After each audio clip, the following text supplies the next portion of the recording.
So guys, the Edge of Fate expansion has been out for a good couple of weeks now, and some of you are now going to be looking out for different weapons that you should be grinding out for in terms of getting those higher tier drops and getting those god roll drops more importantly. So today I'm here with a video going over my top weapons that you should be looking out for inside of the Edge of Fate expansion.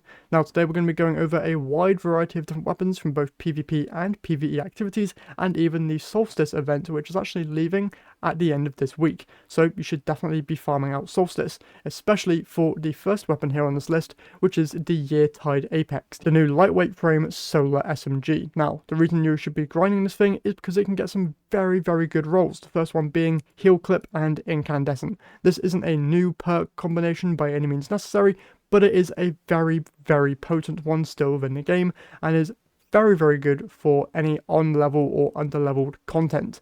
Incandescent is an insanely good trait paired with the Solar subclass, or even not paired with the Solar subclass, just on its own. It is so strong, and Heal Clip there, just being able to give you some free healing, is literally one of the best perks in the game as well, so this perk combination immediately is one that you should be keeping an eye out for.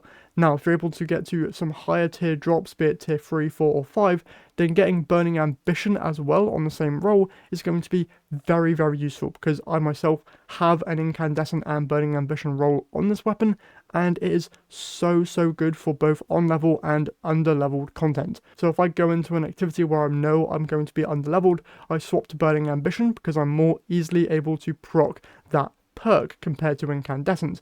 Whereas Incandescent requires an actual kill to proc, Burning Ambition just requires you to do consistent damage to a target, and if they are already scorched, then this perk is just going to be able to cause ignitions much faster compared to Incandescent, so it's just overall a very solid perk.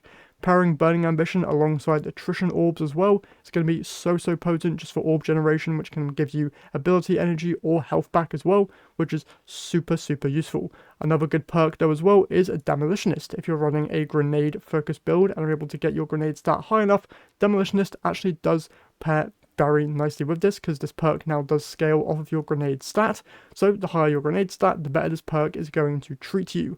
Now, if you're a PvP player, one role that I've been hearing a lot about is a Lone Wolf and Target Lock. This is the only PvP role that I'd probably recommend going for, so there's that. And one final perk here for PvE enjoyers is going to be Chaos Reshaped. This is just a free damage boosting perk, which is going to be very good for most builds, but I'm still probably going to prioritize either Incandescent or Burning Ambition over Chaos Reshaped just for me personally.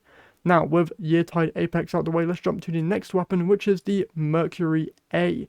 This, I believe, comes from the Fireteam Ops playlist and is the first legendary high-impact bow, which is basically the same archetype as the Wishender exotic bow, which is very unique. But alongside that, it can also come with Kinetic Tremors, which is an absolutely insane perk to have on a bow, because it only requires 2 shots to actually activate this perk. So you're very easily able to activate it, and you're going to be consistently activating it as well, which just means free stuns on those higher health bar targets. Pairing this with Rapid Hit as well, which is going to be very nice combo. But then once again, you do have Attrition Orbs on this thing as well, which pairs very nicely with something like Kinetic Tremors. Alongside that, Demolitionist again is found on this weapon, so could be quite useful for any grenade focus builds. And if you want to double down on grenade focus builds, you also have Adrenaline Junkie as well found on this weapon, which can be very nice. Now, Precision Instrument can also be found on this weapon, but me personally, if I'm doing sustained damage with this thing, Kinetic Tremors is going to be a much better perk compared to Precision Instrument, in my opinion. Moving on to the next weapon, let's talk the Theodolite. Probably saying that completely wrong, but this is the first actual micro-missile frame weapon found within the energy slot, which is very unique. The only other weapon of the micro-missile grenade frame type is, of course, the Mountaintop, and that is in the kinetic slot, so having this one be in the energy slot just opens up way more customization in terms of actual build loadouts. And with this being arc damage, it of course comes with your generic arc perks like Volt Shot and Eddy Current. This combination with some arc based builds is going to be very good, but you also have Rolling Storm as well. For any of my Bolt Charge enjoyers, this is going to be very good alongside things like Eddy Current as well, but also Reconstruction, so that you can get 2 shots in a magazine rather than just 1, which is probably going to be the main trait I recommend you guys look out for. But if you just want to have a generalized build and not really take advantage of any arc focused stuff, then Reconstruction and Reaper's Tithe is actually going to be a very good perk. Reaper's Tithe is new with this season and states that multiple simultaneous final blows queue up a stacking damage bonus, and the timer starts on the next weapon fire, and final blows extend the timer. So basically how this works is you get a shot off with just the one shot in this grenade launcher, get multiple kills, and then your next shot is just going to do way more damage, and actually stacks up to apparently a 40% damage increase, which is absolutely insane. So for just a generalized build, Reconstruction and Reaper's Tithe is going to be top notch, but also Eddy Current Volt Shot or Reconstruction Rolling Storm or Reconstruction Volt Shot going to be very, very good for this weapon. And of course, you should be looking out for Spike Grenades just for that increase in general damage. Now, let's go over and talk some PvP weapons, shall we? Of course, Returned Memory has been a top tier weapon that a lot of people are looking out for. Sadly, it is tied exclusively to the PvP playlist. Doesn't matter what PvP playlist you're playing, just play PvP and you have a chance of this weapon dropping. Now, the main role people are going for is, of course, Heal Clip and Incandescent, but it can also get Burning Ambition as well, so once again, very good options there. But if you don't want to run Heal Clip, things like Lead from Gold or even Beacon Rounds are going to be very, very good for this weapon. And if you want to, you can also use Impulse Amplifier to increase the projectile velocity. This is going to be decreasing the amount of time it takes for the projectile to hit a target, which can be quite nice. But compared to Lead from Gold or Beacon Rounds, I wouldn't really recommend it. Personally, Heal Clip in that first column though is going to be very, very nice. Or Lead from Gold as well, just for the ammo generation as well when picking up heavy ammo. Now, alongside this, I have heard good things about Redirection. I do believe it got a slight buff this season, so that could be a good perk on this thing as well. And once again, if you get higher tiers of this weapon, if you can get Burning Ambition, Incandescent, and Redirection on one roll, definitely keep that weapon. But once again, this is tied to the PvP playlist, and I wouldn't even wish PvP on my worst enemies, so best of luck in keeping your mental state healthy when trying to farm out for this weapon. I would highly recommend waiting for the guaranteed drop of this weapon when you get a B+ score or higher to be Returned Memory, which I believe right now is Trials of Osiris for today. So honestly, I wouldn't even go in there if I were you. But if you really, really want the sidearm, I wish you the best of luck. Now, before we get into the final weapon on this list, which is probably going to be a very easy weapon to guess, I do have some honourable mentions. The first being the Ahab Char Legendary Rapid Fire Frame Solar Auto Rifle. Now, the reason I am talking about this weapon is because this is basically going to do the same thing that the Yeartide Apex can, but this thing is going to be more readily available. Now, sadly, it doesn't have Incandescent, but it does have Burning Ambition, which is just as good as a perk as I've previously mentioned. So if the Yeartide Apex isn't currently available, or you didn't get a good roll of it within the Solstice event, then there is still a good rapid fire solar weapon that you can be going for, and that is the Ahab Char. Alongside this, it can get a unique combination of Heal Clip and Kill Clip, so if you're looking for a PvP role, that might be pretty darn decent. Now, moving on to the next weapon, we do have one that currently isn't available in the game, but will be in the near future thanks to the Arms Week event, and that is the Sina Sea. I'm probably saying this completely wrong, but this is the first brand new legendary sword that can run with Eager Edge. For those who don't know what Eager Edge is, this is the main perk that people use for speedrunning or just getting through activities very, very quickly, so it's a very good perk to have. And alongside that, this sword can also come with Burning Ambition, which paired with something like Relentless Strikes, it's going to be very, very good. This is going to be probably the only legendary sword, I think, that can actually cause ignitions now, so that might be very, very good for damage. Now, you do also have things like Chain Reaction on this sword, if you want to be using it for ad clear, but many people aren't going to be doing that, and most of you are probably just going to be using this thing as an Eager Edge tool. For anybody out there who doesn't have an Eager Edge weapon, honestly, go and grab this thing when it becomes available within the Arms Week event.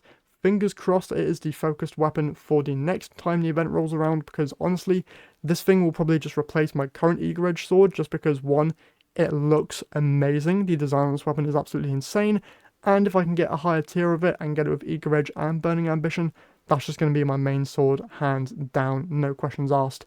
Now, for the final honourable mention weapon for this video, I do have to mention Solemn Remembrance. This is the reprised version of the really good comp weapon called Not Forgotten, and sadly, it is another PvP weapon, so I wish you the best of luck in going for this role. but for all my PvE enjoyers, it might just be worth it because it can come with Headstone and Firefly, and I have seen that the Firefly explosion does immediately shatter the stasis crystal generated with Headstone, so that in of itself is just a very unique combination and one that a lot of people are probably going to be going for because it's just additional damage on top of a headshot kill, which is going to be absolutely insane. Now for all my stasis enjoyers as well, this can get Headstone and Rhyme Stealer, so that's going to be a very good combination. And for my PvP players, once again, it can get Magnificent Howl, things like Slide Shot and Zen Moment as well in that first column, alongside Lone Wolf and even Moving Target. Can also get in the second column Opening Shot, Eye of the Storm, Precision Instrument, even Keep Away. So a lot of good perks on this weapon, but once again, it is tied to PvP and exclusively the comp playlist. Now I do believe Bungie mentioned that they are going to be increasing the drop rate for this weapon in the future, so I'm probably going to be waiting for that before I jump into comp, because the last couple of games I've played, this thing just hasn't dropped. So I'm going to probably be waiting for the buff in drops before I actually farm out for this weapon, but if you're really dying to jump in, you can go and grab this thing immediately with inside the comp playlist exclusively. Now though, for the final weapon I'm going to recommend everyone go for, no surprise here, it is of course the Mint Retrograde Rocket Assisted Frame Pulse Rifle. This thing has just been an absolute menace ever since its arrival to the game, and for good reason, because it just does insane amounts of damage. Now, for the main traits, there is only one trait I'm going to recommend here inside of that first column, and that is of course Rewind Rounds. With the amount of ammo this thing has, Rewind Rounds is basically going to make you never have to reload at all, so this is the top perk I'm going to recommend. Now for the second column, you can go a lot of different ways. Obviously Bait and Switch is going to be a top option there just for general DPS. If you're using a Strand build, then Slice probably isn't going to be too bad. But if you just want a general good damage build for if you just want to use this thing for dealing with tankier targets, I'm actually going to recommend Master of Arms, because this thing is just going to be a free, easy damage boost that you can apply to your weapon, and it's just going to be very readily available and a nice damage boost that you can constantly have available. The idea here is you're getting rapid kills with just your other weapons, then you immediately swap to this thing and just unload into a healthier target, and not needing to proc Bait and Switch in any confusing way. Just kill stuff with your other weapons or with this weapon and gain a pretty substantial weapon damage boost. Now, One for All is also found on this thing, which paired with Stats Rule could be pretty decent, but literally nothing beats Rewind Rounds in that first column, so I'm not going to recommend you go for that specific role. Overall, Rewind Rounds, Bait and Switch, or Master of Arms, or even Slice, it's going to be very, very good, but you're probably going to want to prioritize either Bait and Switch or Master of Arms, in my opinion. And that is it for all the weapons that I personally recommend you guys keep an eye out for within the Edge of Fate expansion. Now, Ashen Iron is fastly approaching, and with that new update, there is of course going to be even more weapons. So, highly going to recommend that you guys grab these weapons whilst you can, because there's probably going to be more weapons added to the specific loot pools that these weapons can be found in. So grab these things whilst they are the most easiest to obtain, especially the Yeartide Apex, due to it being no longer obtainable next week. This is your final week to farm it, so definitely go and get some last minute god rolls. And that's everything that I have for you guys here in today's video. So if you guys have enjoyed, if you could leave a like and subscribe to the channel, I would very much appreciate it. But with that all said, once again, hope you enjoyed, and I will see you all in the next one.